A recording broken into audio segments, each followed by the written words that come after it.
Assalamualaikum teman-teman. Di video kali ini saya mau menjawab lagi komentar di video saya sebelumnya yang judul videonya apakah jika PFC rusak bisa diperbaiki. Langsung saja kita baca komentarnya ya.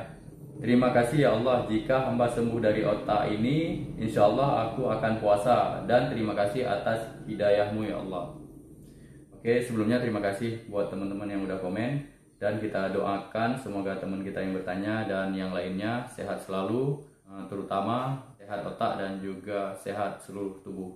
Saran saya untuk teman yang bertanya, itu jangan tunggu sembuh dulu baru puasa.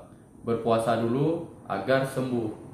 Karena ternyata puasa itu juga bisa menyembuhkan bagian otak yang rusak, PFC atau prefrontal cortex ini. Kenapa demikian? Karena seperti kita ketahui, fungsi prefrontal cortex, bagian depan otak ini, salah satunya adalah mengambil keputusan, merencanakan sesuatu, dan mengontrol perilaku. Jadi saat kita berpuasa, kita kan sudah mengambil keputusan yang baik dan sudah merencanakan sebelumnya. Secara tidak langsung kita sudah memfungsikan bagian prefrontal cortex ini. Jadi otak itu hampir sama seperti otot ya. Dan kalau kita fungsikan dengan baik, fungsinya lama-kelamaan akan maksimal. Contohnya misalnya otot, fungsinya itu apa? Untuk mengangkat beban, untuk menggerakkan tulang. Otot itu kan alat gerak aktif, sedangkan tulang pasif. Jadi otot itu kan menggerakkan tulang. Jadi kalau kita latih dengan beraktivitas fisik atau latihan fisik, kita mengangkat beban selalu, lama-lama otot kita kan akan semakin kuat, besar, dan keras, akan semakin maksimal fungsinya daripada yang sebelumnya. Misalnya sebelumnya kita hanya bisa mengangkat beban 5 kilo, dengan sering kita latih kita bisa mengangkat 10 kilo, sampai 10 kilo dan lebih. Begitu juga dengan otak. Semakin kita fungsikan, sel-sel di bagian otak itu semakin aktif. Kalau tidak kita fungsikan, maka dia akan mengecil, lama-lama bisa rusak. Seperti penyebab kerusakannya kan karena kita tidak memfungsikannya. Penyebab-penyebab kerusakan prefrontal cortex ini kan sudah sering kita bahas, yaitu karena narkoba, penyalahgunaan obat-obatan, bisa jadi karena trauma, dan karena pornografi, salah satu yang paling banyak. Itu kenapa? Karena kita tidak memfungsikan ini, sehingga kita bisa melakukan hal-hal tersebut. Fungsinya untuk apa? Yaitu kita mengambil keputusan. Jadi saat kita melakukan hal-hal yang tercela tadi, kita kan tidak berpikir ke depan. Kita melakukan atas dasar hawa nafsu, tidak berpikir lalu mengambil keputusan, tidak kita fungsikan, makanya dia rusak. Jadi berpuasa dulu, berpuasa aja terus hingga otak kita dan badan kita akan menjadi sehat karena kita berpuasa. Karena berpuasa itu kan mengatur pola makan, di kesehatan, di bagian diet agar sehat, itu kan juga dianjurkan berpuasa.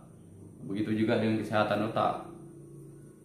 Karena saat kita berpuasa, seperti yang saya jelaskan tadi, kita sudah mengambil keputusan yang baik.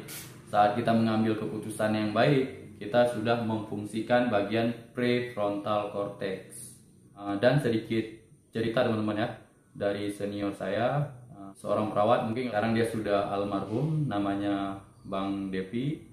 Saya banyak belajar dari beliau. Salah satu cara senior saya ini atau kakak kelas saya ini meraih sesuatu, dia beritahukan kepada saya, itu dengan berpuasa dulu, beribadah dulu, baru berdoa untuk mencapai tujuannya.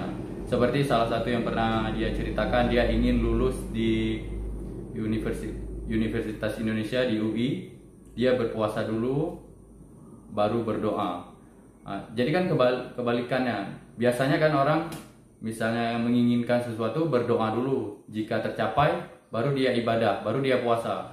Ya Allah, aku ingin ini, jika tercapai nanti aku akan puasa atau aku akan sedekah. Kalau yang dia ajarkan itu beribadah dulu baru berdoa. Jadi kebalikannya ya teman-teman. Dan kita doakan bersama semoga luas kuburnya dan bahagia dia di sana dengan mengucapkan Allahumma ghfir lahu warhamhu wa'afihi wa'fu anhu. Karena banyak ilmu-ilmu yang bermanfaat yang saya dapatkan dari beliau, dan mungkin teman-teman juga. Kembali lagi ke masalah puasa tadi ya. Puasa tadi memang meningkatkan kesehatan, tapi yang terpenting, yang lebih penting lagi dari puasa itu, adalah meningkatkan iman kita, membantu kita. Kalau iman kita sudah meningkatkan, akan mengontrol perilaku kita tentunya. Jadi juga akan membantu fungsi prefrontal cortex ini. Baik, demikian jawaban tentang komentar prefrontal cortex. Semoga bermanfaat. Jangan lupa komentarnya. Jika ada kata-kata yang salah, saya mohon maaf. Sampai jumpa di video berikutnya. Assalamualaikum. Thanks for watching and subscribing. Hope it is useful.